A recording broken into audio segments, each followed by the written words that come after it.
Olá, graças a paz a todos, sejam mais uma vez bem-vindos aqui ao nosso canal IBRFL TV. Meu nome é Rafael, sou um dos pastores que servem aqui na obra local. Hoje nós vamos dar continuidade à nossa série de estudos deste mês de fevereiro de 2026. Esse mês nós estamos trabalhando, nos aprofundando melhor no livro de Colossenses e hoje nós vamos continuar nos aprofundando neste livro que é tão importante. E o nosso tema de hoje é o perigo da religiosidade.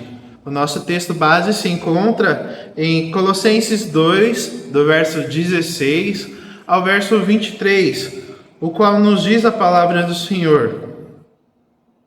Ninguém, pois, vos julgue por causa de comida e bebida, ou dia de festa, ou lua nova, ou sábados, porque tudo isso tem sido uma sombra das coisas que haviam de vir.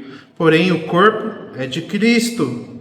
Ninguém se faça árbitro contra vós outros, pretextando humildade e culto dos anjos, baseando-se em visões, enfatuado, sem motivo algum, na sua mente carnal, e não retendo a cabeça, da qual todo o corpo, suprido e bem vinculado por suas juntas e ligamentos, cresce o crescimento que procede de Deus. Se morrestes com Cristo para os rudimentos do mundo, porque, como se vivesseis no mundo, vos sujeitais às ordenanças. Não manuseis isto, não proves aquilo, não toques aquilo outro, segundo os preceitos e doutrinas dos homens, porque todas essas coisas com o uso se destroem. Tais coisas, com efeito, têm aparência de sabedoria, como culto de si mesmo, e de falsa humildade, e de rigor ascético. Todavia, não tem valor algum contra a sensualidade. Assim diz a palavra do Senhor. Nós já sabemos, através dos estudos anteriores, das ministrações, que a igreja em Colossos estava sendo bombardeada por muitas religiões, misturas de religiões, o chamado sincretismo. Tinha um pouco do miticismo, um pouco do legalismo judaico, filosofia grega, ascetismo, gnosticismo, tudo junto ali fazendo uma salada de fruta religiosa, Um monte de mistura de religiões, e tudo isso estava ali visando diminuir a obra redentora do Senhor Jesus, a sua plena divindade e a sua suficiência. Os colossenses então sofriam pressões de falsos mestres que diziam que Jesus é bom, mas você precisava de algo mais. E esse algo mais incluía dietas rigorosas, guarda de dias, visões angelicais e conhecimento oculto. E esse texto que nós lemos, essa parte do texto, já nos fala sobre algumas práticas religiosas, algumas bem conhecidas no judaísmo, e também fala de cerimonialismo, e tudo isso nos alerta para a religiosidade. E o que é a religiosidade, afinal? A religião, ela pode ser vista como um sistema de crenças. Nós, como cristãos, nós temos as nossas crenças baseadas na palavra de Deus, que é a Bíblia. Até aí, ok. O problema é que a religiosidade, o espírito religioso, é uma postura do coração da pessoa e da atitude da pessoa. Então a religiosidade ela é uma tentativa de se relacionar com Deus por meio de práticas, regras e aparências externas, sem dependência real da graça, da fé e do relacionamento vivo com Cristo. Então ela não é necessariamente falta de religião, ou conjunto de regras, de regras e crenças. Muitas vezes é o excesso de religião, o excesso dessas crenças, porém sem uma vida espiritual verdadeira. E esse excesso de regras, esse excesso de crenças, muito deles são acrescentados pelo próprio homem. Não foi Deus que ordenou, não foi Deus que falou, mas foi o homem que criou mais regras, mais crenças à palavra de Deus, aquilo que já estava dito por Deus, né?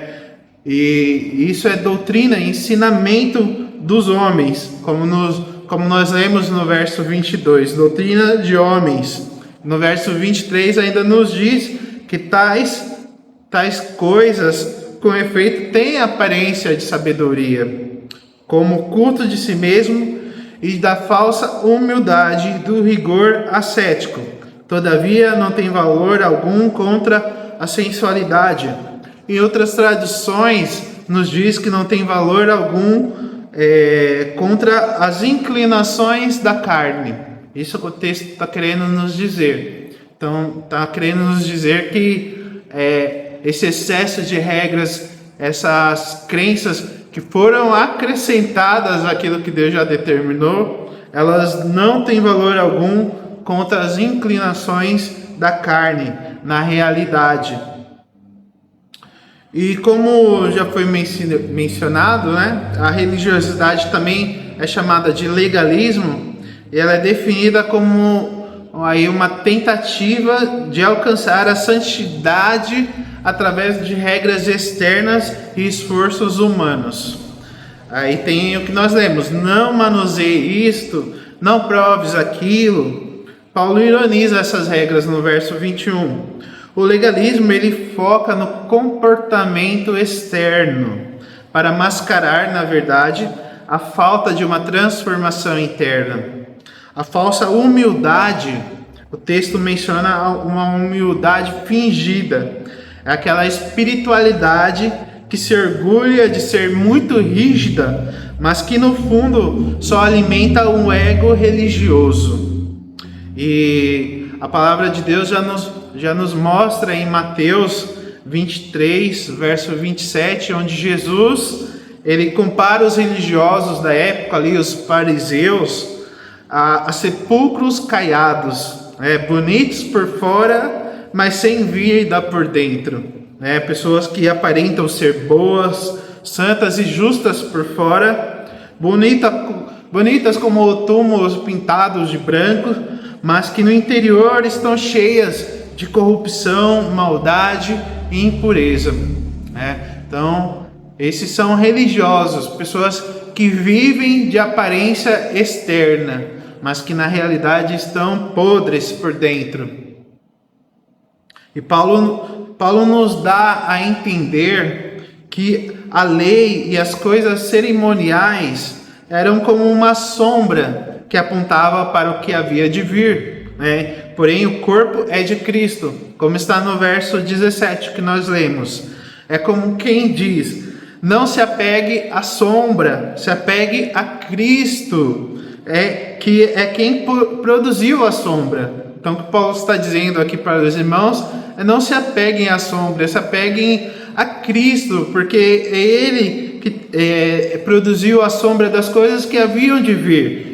E Ele já é chegado, vocês têm acesso a Ele, e Ele é poderosamente suficiente para vos garantir a salvação, não por méritos humanos, mas por sua obra redentora na cruz, por cada um de nós, Então, contudo, Paulo também, ele não está defendendo uma vida sem limites. Ele afirma que regras externas, como nós lemos, ou seja, a religiosidade, não tem um poder real contra a carne, como nós lemos no verso 23, mas elas não têm valor algum na luta contra as inclinações da carne.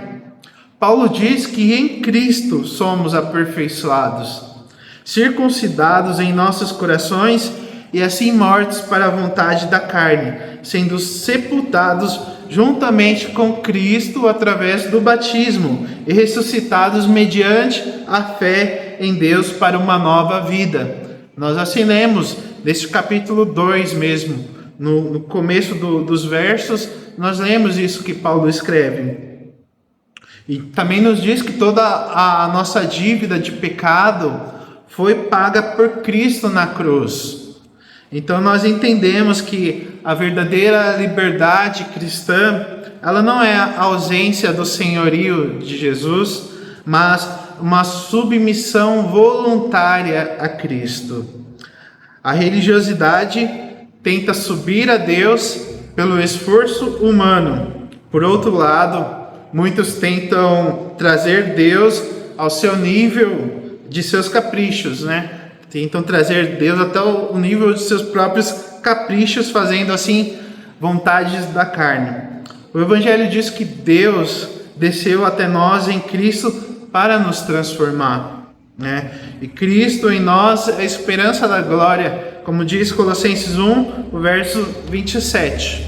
E nós não somos salvos por regras, nem mantidos pela vontade da carne, mas nós somos transformados pelo Espírito, vivendo em obediência e amor, ligados à cabeça que é Cristo, que é quem dá o crescimento que procede de Deus, como nós lemos, né? Então que essa seja a nossa oração, o nosso entendimento, que nós não possamos viver de aparências, não possamos viver de como quem parece santo, como quem anda em santidade, mas que por dentro está vazio e não tem uma ligação verdadeira com o Senhor Jesus.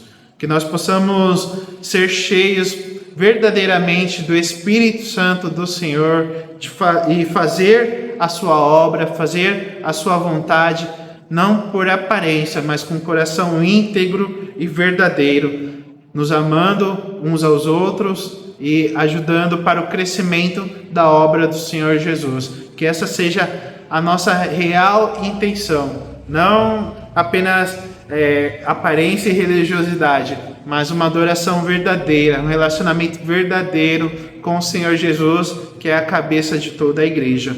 Amém? Que essa seja a nossa oração neste dia, que essa seja a oração a todos que vierem assistir este vídeo, esse estudo. Assim oramos no nome do Senhor Jesus. Pai, muito obrigado por nos alertar na sua palavra sobre falsos ensinos, sobre religiosidade.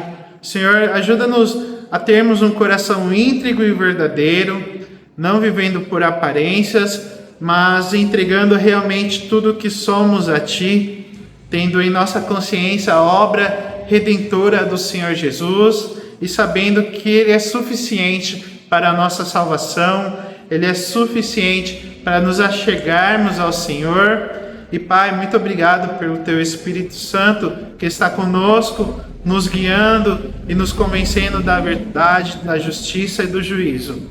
Pai, eu oro para que a Tua igreja venha crescer espiritualmente, em sabedoria e entendimento espiritual, assim como Paulo orou pelos colossenses. Assim seja também, Senhor, nos dias atuais, que possamos crescer para a honra e glória do Senhor. Essa é a nossa oração, em nome do Senhor Jesus. Amém e amém. Amém, minha irmã, meu irmão. Então, que Deus vos abençoe e que possamos juntos crescer para a honra e glória do Senhor Jesus. Amém? Até a próxima.